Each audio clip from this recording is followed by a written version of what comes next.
to weigh in, other than to refer folks to the Department of Homeland Security. A stark contrast to what we saw after Michael Brown was killed in Ferguson, Missouri. A man we now know was attacking a police officer at the time of his death.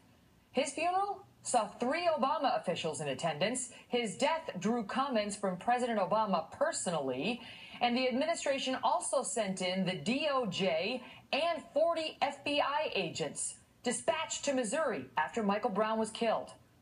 Where is the swarm of agents in San Francisco? Then there was Freddie Gray in Baltimore, a repeat drug offender who was killed in police custody. Here again, his funeral was attended by 3 Obama administration officials. And again, the president spoke personally to Freddie Gray's death, and again sent the DOJ in to investigate. When Trayvon Martin was killed in Florida, the president spoke to his death, which was later ruled to be in self-defense. But Kate Steinle? Nothing. No comments, no swarm of FBI agents, no DOJ investigation, nothing. Why? Mark Thiessen is a Fox News contributor and the former chief presidential speechwriter for President George W. Bush. Richard Fowler is a nationally syndicated radio host. Thank you for being here both. Mark, why?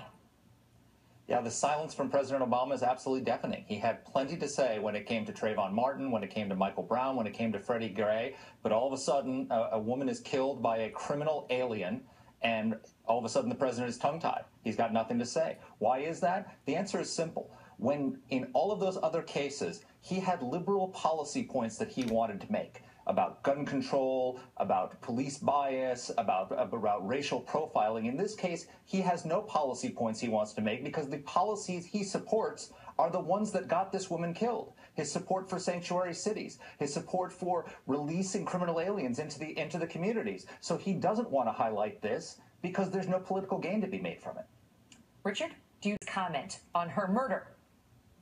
Her murder wouldn't have happened, Megyn. Sanctuary cities wouldn't have happened if we had comprehensive immigration reform. Give an answer. You can't because there isn't one. Mark, there's no excuse for it. He picks and chooses the victims he wants to highlight, and apparently this victim wasn't deemed worthy.